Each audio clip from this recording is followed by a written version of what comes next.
Hey, this is Naelok coming to you with his very first ever inaugural video game video review. That's right, I have joined the ranks of the YouTube. So today we'll be talking about Bloodborne, which is the game I've just beaten for the PlayStation 4. Now, I'm a big Dark Souls guy. I've beaten Dark Souls once, I've beaten Dark Souls 2 3 times, and Dark Souls 3 twice, though I still haven't beaten the dragon guy from the latest DLC, Ring City, but I'll get to it. He is a bit of a pain. Anyway, so I think of myself as a fairly standard Souls fan. I'm not one to do the crazy challenges where, I restrict my soul level to like 10 and use the club for the whole game and, no armor, whatever. I'm not that kind of guy, but, I've beaten all of them. So, I must be pretty good, I would say. So, Bloodborne. This one was a bit different for me because, well, I played it on the PlayStation 4. It's only for the PlayStation 4. And in order to play this game online, believe it or not, you need to have the PlayStation Plus subscription thingamajig. And, as a PC gamer, I have to say that was just plain old insulting. And I wasn't willing to fork over the cash to get that. So, I played this all offline, so that meant no messages on the ground, no summonings, no invasions, none of that stuff. So just basically, just monsters and that sort of thing to fight. So, that made it worse. I'll be straight with you there. It didn't improve the experience, but, well, that's console gaming for you, I guess. And honestly, it's a 2-year-old game. I don't expect that the population would be that huge at this point in its life cycle. So, of course, Bloodborne. I said Blood Souls. Bloodborne is a Souls game, and it's a good game. Don't get me wrong. It's really, every FromSoft game that I've played has been excellent. But I am gonna go ahead and say right now that of all the Souls games I've played, this is the worst one. And I'm gonna talk about why that is.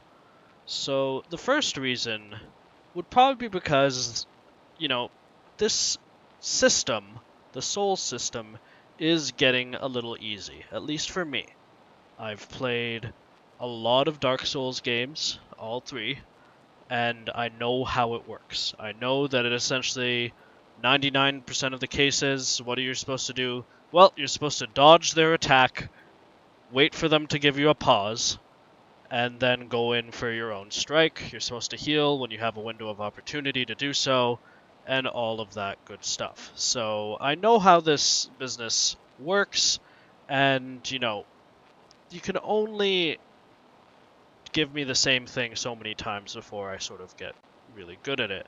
Now, I know that there are some people who are going to say, well, look at you on the screen now, you're using Valter. Right? You're not soloing Ludwig. And again, I use the resources that the game gives you in order to win.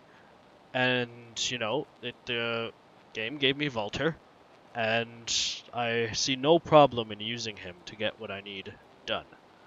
But nevertheless, I only used Valter for Ludwig and Lawrence, right? So all the other bosses I did solo. And I would say that the game, I didn't find it to be overwhelming in the way Dark Souls often is. Right, I found it to be, fairly straightforward. I would say it was probably about as hard as Hollow Knight. Now, it is essentially the same game as Dark Souls, with the exception of, well, there's no shield, and you have guns, which I didn't really use. I used the cannon as a sort of, okay, let's take a big chunk of their health out from ranged device, but I didn't really make much use of the guns.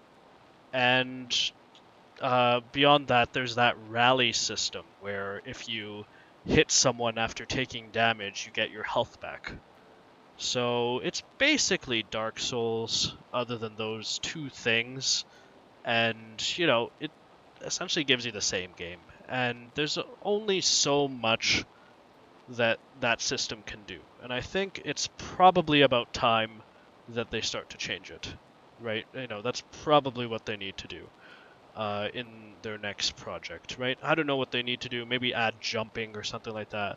But if you're just gonna give me this like dodge roll, wait till they attack, and then punish them when they miss, if you're just gonna give me that system over and over, then it's gonna get a little stale. I wouldn't say this game is stale, but it's close. It's close. Another game like this, and I think we're in stale territory. So yeah, that's one issue with Bloodborne, and perhaps also that's a consequence of me having played Dark Souls 3 before I played this. So yeah. Nevertheless, it is mostly a solid Souls experience. I have to say that there were some problems with the camera. Often, the times when I died, it wouldn't be because of much other than the camera. Like the really hard bosses, Lightning Guy, Orphan of Kos, those are the guys where the problem isn't so much that the boss is hard, the problem is you can't freaking see them. They're off rolling around and doing weird stuff, and meanwhile you're trying to, just sort of keep track of it so that you know where to dodge and you know when you can attack. And I don't like bosses like that. I didn't like the Tauros demon in Dark Souls 1 because you couldn't freaking see him, or that other guy with the two big knives, that guy with the two dogs that his boss spawned to him. That was also shit. And it's because of the camera. And I thought for Dark Souls 2 and also Dark Souls 3 that they mainly had the camera under control. So I was surprised at how many problems I had with the camera in this particular game. It also didn't help when there were a bunch of corridors with sort of illogical door layouts that made it hard for you to navigate. So often I found myself walking in circles trying to find a freaking door in a bunch of corridors of libraries in order to advance, and that wasn't too great. So things getting a little easy and the camera being a bit weird. Those are the two main gameplay points that I would have against this particular game. But the last thing to talk about is something that I think will rifle people's feathers, which is that the story is ultimately just a bit silly. So let me explain why. So first of all, unlike Dark Souls games, the story isn't that hard to follow.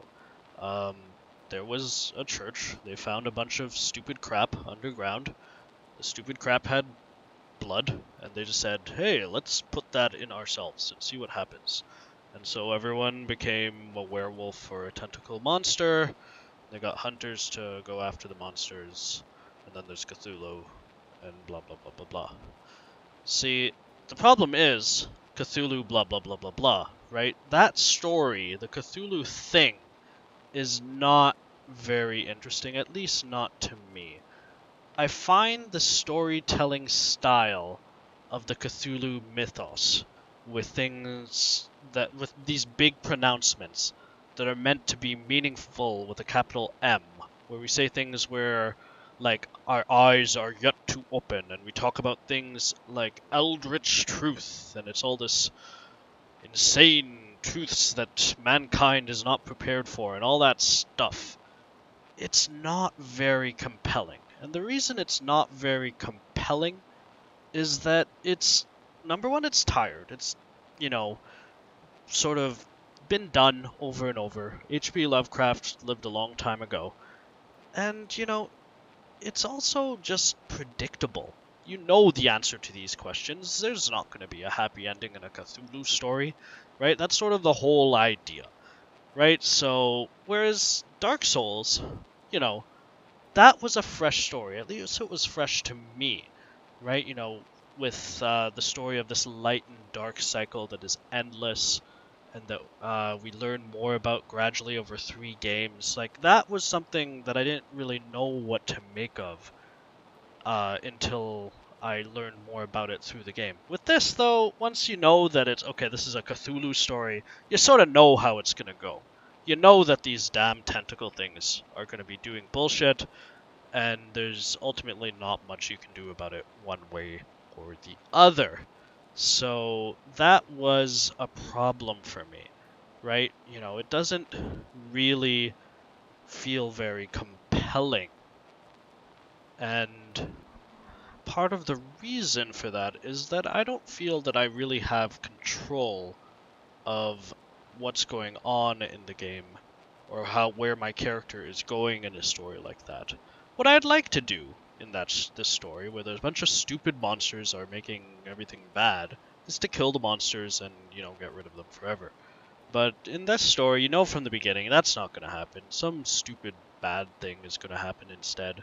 And, that's the ending you're going to go towards no matter what. And lo and behold, all three endings of the game do essentially screw you over. And that's, I don't know, it's sort of pissy, right? I always felt satisfaction getting to the ending that I wanted in Dark Souls, be it lighting the fire or, getting rid of it depending on how I was feeling at the time. It always carried a sense of satisfaction or a sense of accomplishment.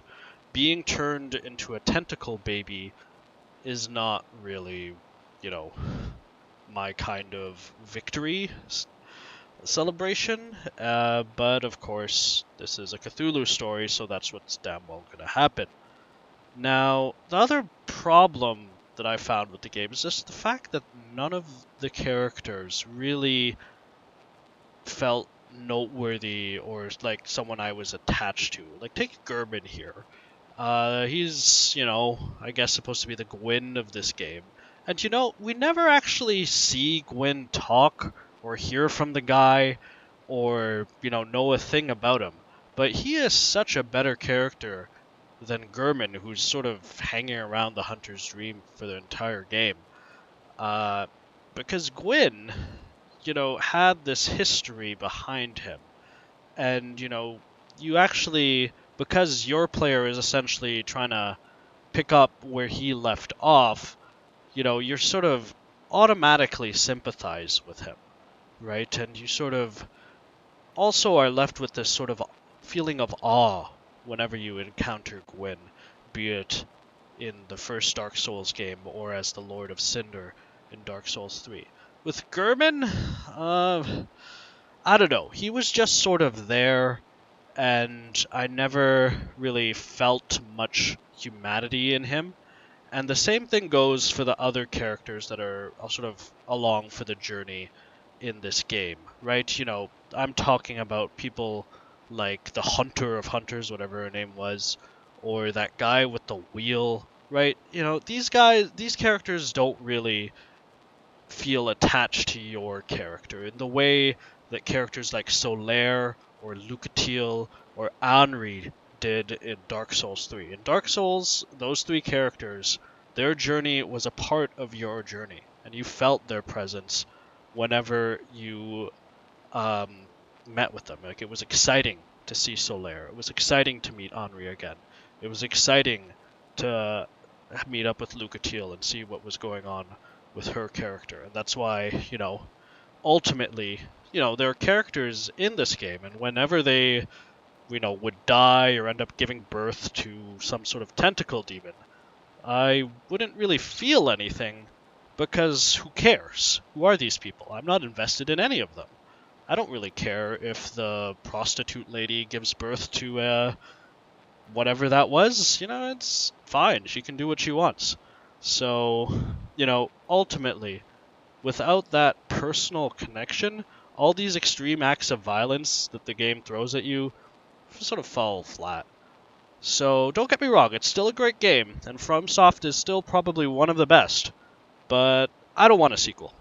I want them to put this behind them, and I want them to make something that can push the envelope a bit more. Get away from the Cthulhu, do something more original, more fresh, and focus more on the characters. Oh, and of course, change the gameplay system a bit.